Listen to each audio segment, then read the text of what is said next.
Les habla Pocho Salcedo y damos la bienvenida a nuestra audiencia en Latinoamérica y de costa a costa aquí en los Estados Unidos continental y en Hawái. Una vez más, explorando con ustedes el ADN de las noticias regionales e internacionales.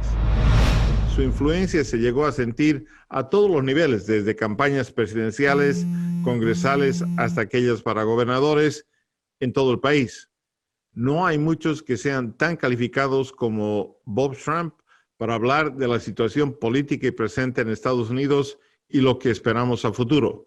Prepárense para otro diálogo de alto voltaje. Professor Bob Trump, welcome to the show. I'm thrilled to be here and happy to talk with you. Thank you very much. Bob Shrum is the director of the Center for Political Future and the Carmen H. and Louis Warshaw Chair in Practical Politics at the University of Southern California, where he is professor of political science practice at the Dornsife College of Letters, Arts, and Sciences.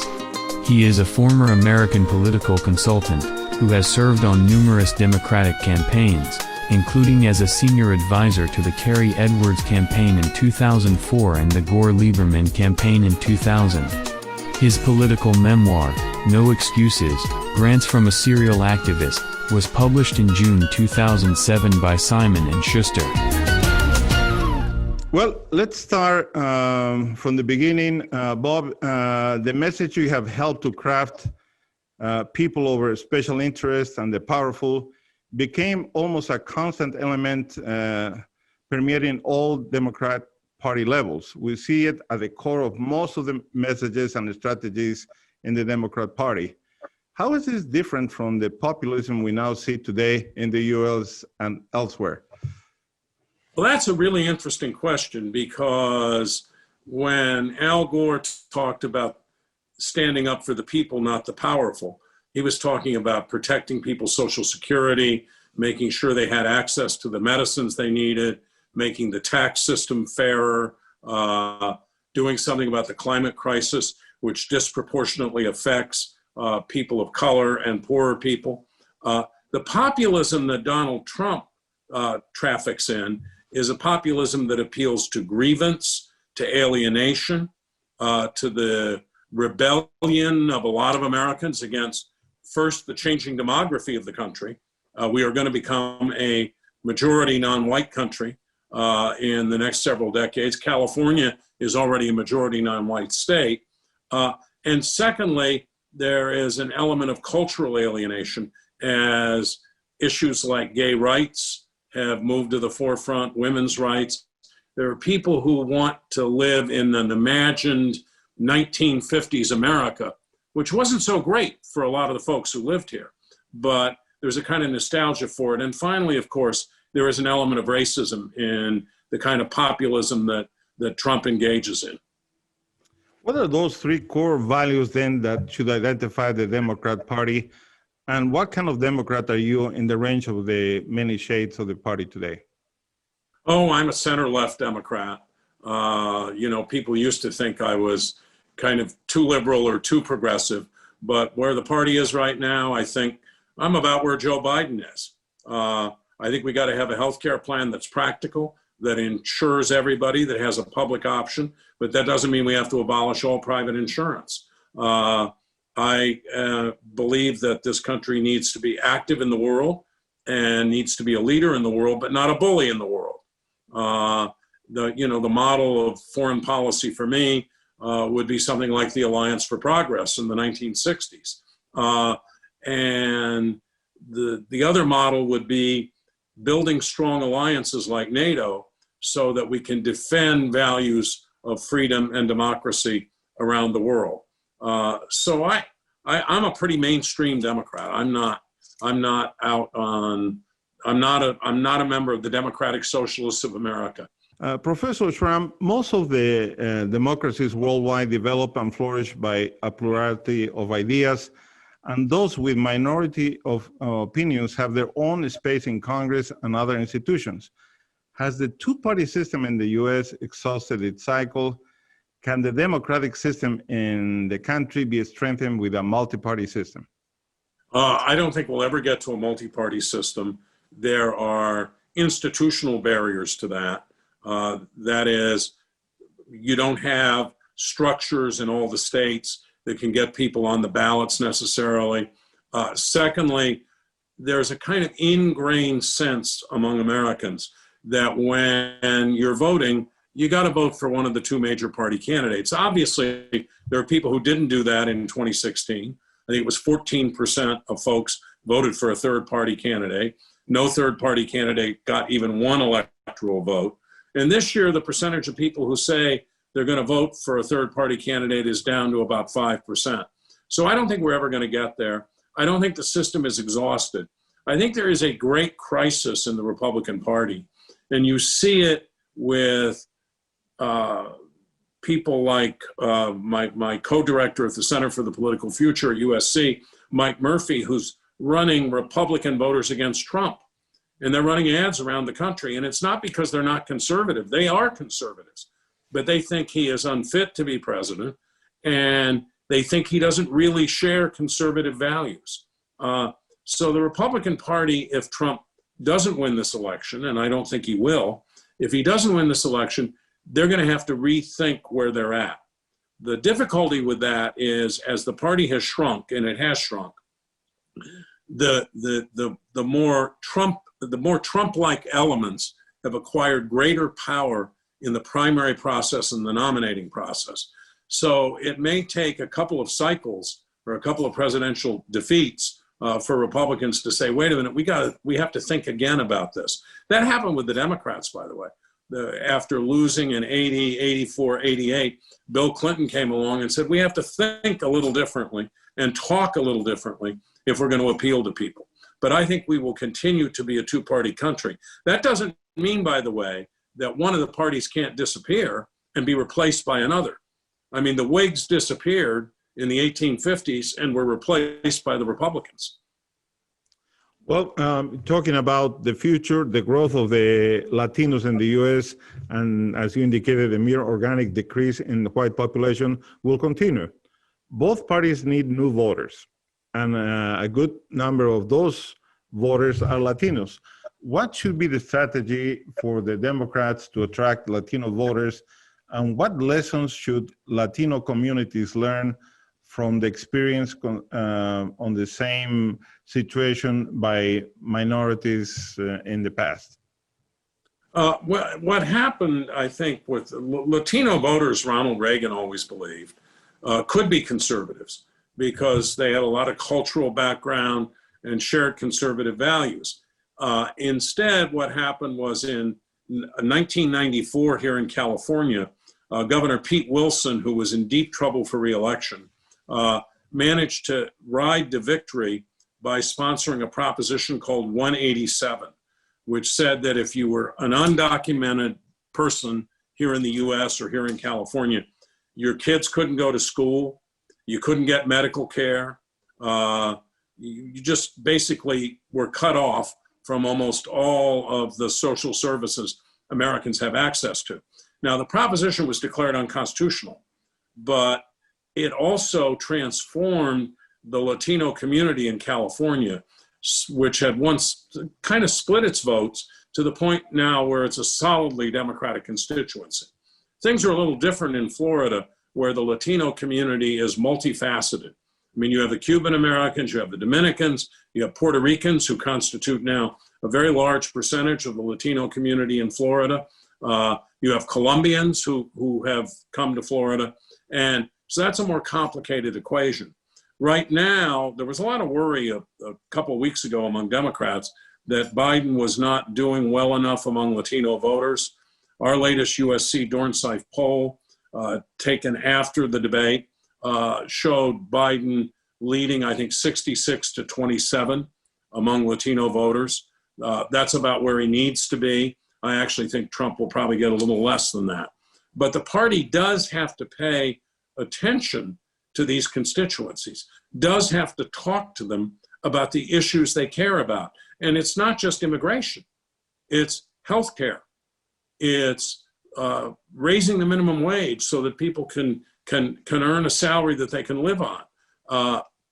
It's access to better education, because my experience is that Latinos and Hispanics who come here and who live here, they are very ambitious for their children and for the next generation. They want them to go to college. So you have to talk about how you're going to make college affordable for people. And you have to understand that, yes, you want to do Spanish language commercials, for example, and speak to people in Spanish, but not all Hispanics spend all their time watching Spanish language TV. So you also have to reach them on regular television and through social media. The Biden campaign has actually done a very good job of this so far, I think. Well, it seems that, thank you, and it seems that the Democrat Party, after Obama, went back to rally around traditional candidates at the top of the national ticket. The party has resorted to Hillary Clinton 4 years ago, and now Joe Biden to represent them. What does it say to the electorate? Well, what happened in 2020, we took a poll in 2019 before the primaries. We have the USC Dornsife poll, which became famous in 2016 because it indicated that Donald Trump had a chance to win. And we went out, he's not quoting it now because he's 12 and a half points behind in our poll. But we went out and asked Democratic primary voters whether they wanted a white or a person of color, whether they wanted a man or a woman, whether they wanted someone with government experience or someone new. It turned out that by about 70%, they wanted a white man with government experience. And that it was even true among people of color. It was true among Hispanics.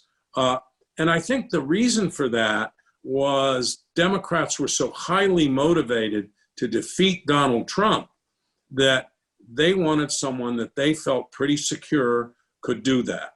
So Joe Biden, and you've got to admire his campaign because they went through a rough period in the late months of 2019 and in the early primary contests, but they had a theory of the case.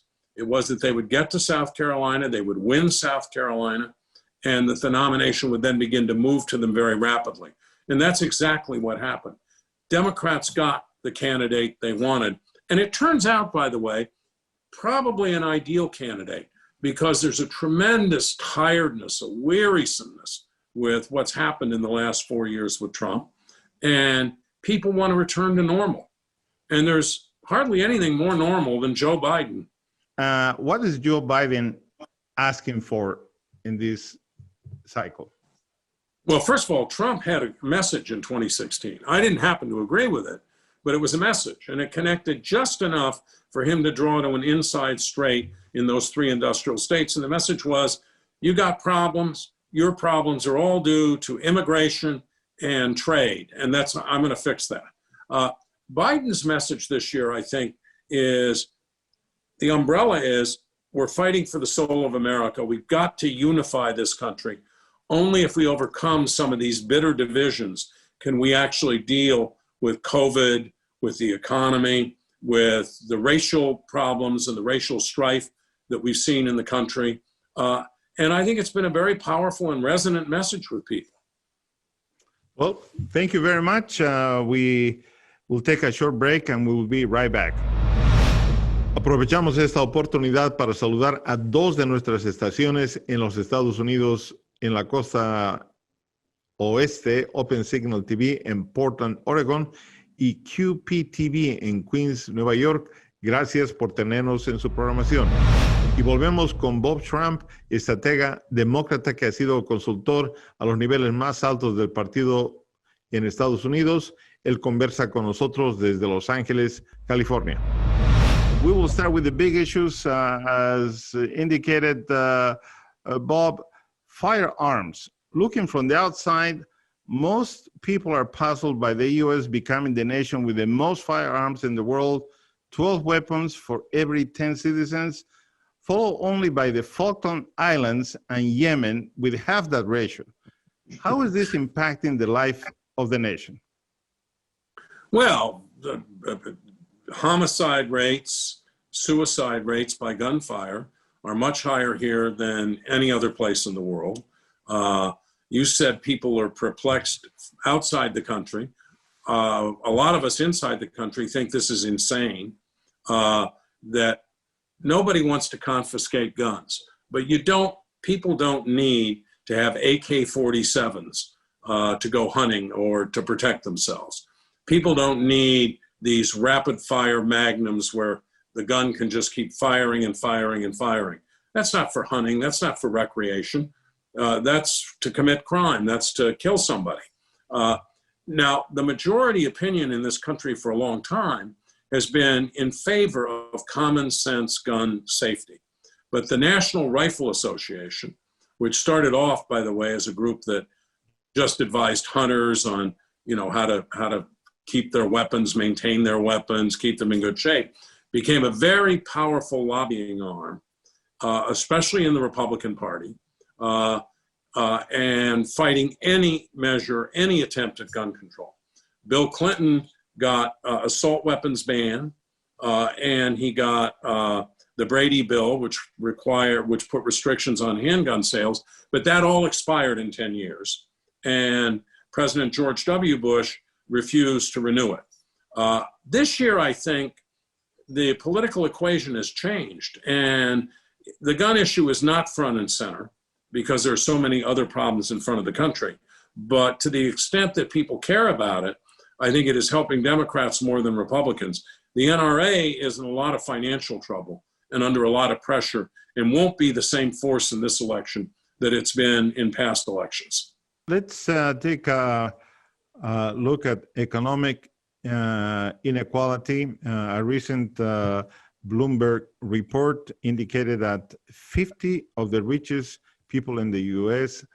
are worth as much as the poorest 165 million, almost half of the U.S. population. Yeah, why is it? Because we've had a series of policies over really the last 40 years where we have cut taxes on the wealthy. We've eliminated regulations. No one has asked people at the top to pay their fair share. Democrats have consistently advocated it and said they need to pay their fair share. And Joe Biden is proposing to increase taxes on people who make over $400,000 a year. But it's very interesting if you think about Trump, because in 2020, he was playing on the economic grievances of working class people. And then he came into office and passed a tax cut, which did almost nothing for them, but gave huge benefits to the very wealthiest people in our society. So this election is a chance to change that. And Joe Biden is talking about it. And I think if he becomes president, he's going to push it very hard as part of an economic recovery package. Illegal immigration, 10 to 12 million people that we know of are undocumented here in the U.S. What are our options to resolve this? The option is to pass, and this has support north of 60% among Americans, to pass immigration reform, which provides a path to citizenship and does strengthen border enforcement, not with a wall and not by throwing kids in cages, but by taking rational measures so that you can control the borders. But we need to bring those 10 to 12 million people out of the shadows and into the sunlight of American society. And that means that we have to regularize their status. We have to give them a way to become citizens. And if you want to know how American politics has changed, in 1986, immigration reform was passed partly or in large part because Ronald Reagan and Ted Kennedy got together and said, we have to change the system.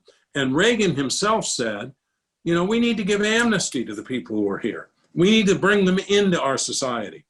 And there's a myth that somehow or other these immigrants cost the society money. They don't. They're productive.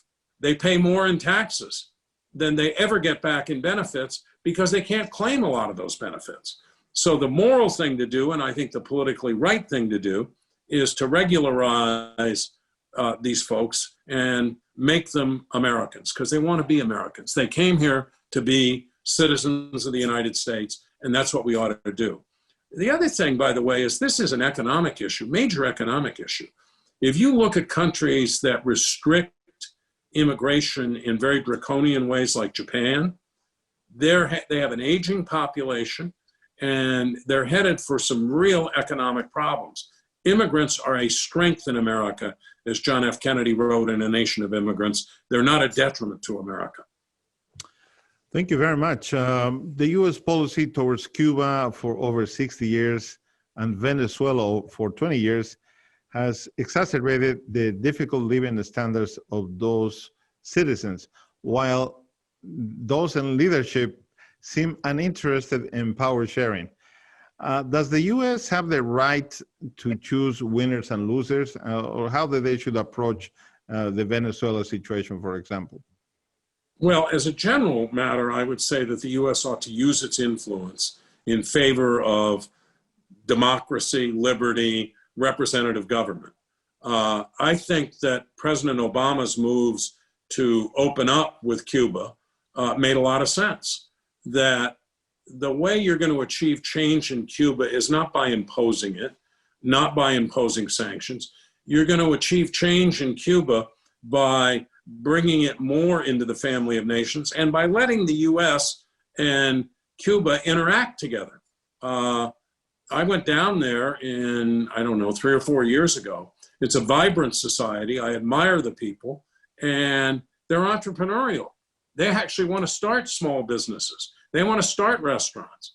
They want to be a part of the America's democratic part. Well, you know, they do want, I sensed among people that they did want more democracy in Cuba. But the way to get it is not to shut down, it's to open up. Venezuela is a very complicated case because basically we have a government in Venezuela that is the descendant of a military coup. And that military coup has been felt for 20 years. And Maduro allows some basic forms of kind of faux democracy. But the truth of the matter is the elections are pre-cooked before they're held. So I think the two cases are somewhat different, actually. And I would hope that as time moves on, the U.S. opens up with Cuba again. Venezuela, I think supporting democratic forces in Venezuela makes a lot of sense. Your view on race relations, that's also been a hot topic in the U.S. America's original sin is slavery and the after effects of slavery, segregation, discrimination, unequal treatment.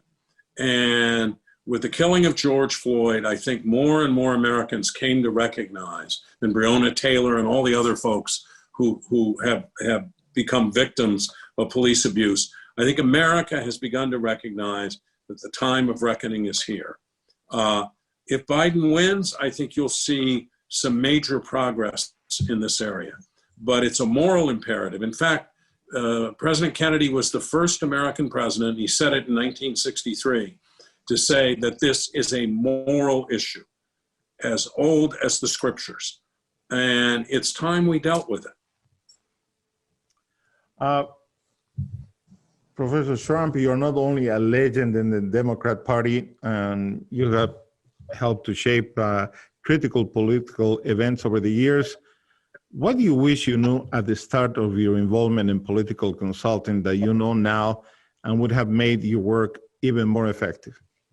That there was a county clerk in Palm Beach County who was going to design something called the butterfly ballot, so that people who were trying to vote for Al Gore actually had their votes counted for Pat Buchanan.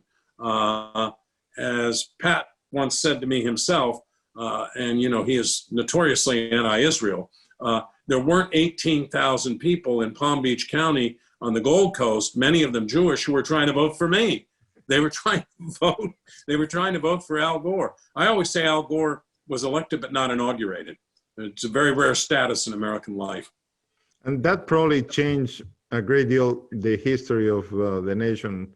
You know, that was at the beginning of, with them we have September 11, and then a lot of things changed in the country. Well, there would have been no Iraq war. The prescription drug benefit for seniors would actually have been paid for, and the government would have had the power, which they explicitly do not under the law. Bush Bush passed to negotiate prices with the pharmaceutical companies, we would have moved on climate change much sooner and much more decisively. We would not have had the kind of massive deregulation that helped feed the 2008 economic collapse. So yes, we live in a very different world. Now, as a political consultant, where you had your hand in how that part of history was shaped, how does a political consultant feel, for 4 years, whether they win or lose in those major events? Well, obviously, I was heartbroken that Gore did not get inaugurated, that the Supreme Court acted like a ward political committee and by one vote installed Bush as president. But that's a personal regret. My deeper regret is that this had huge consequences for the country and the world. I always say that the president of the United States is president of the world, but only people in the US get to vote in that choice. Trump may have eroded that to some extent, but the reality is the US president has enormous weight and enormous influence all across the planet. So I have a deep regret that we didn't avert an Iraq war, that we didn't make progress on healthcare in the right way, that we didn't make progress on climate change, and that so many people suffered so heavily in 2008 and 2009 when the economy collapsed, not just here, but around the world. Well, we thank you very much. Unfortunately, we come to the end of the show. You've been a force in the Democrat Party. Your influence and still felt, and definitely your guidance through the years has helped to shape the nation one way or another. We thank you for your presence and hope to see you again in the future. I really enjoyed it. Thank you very much.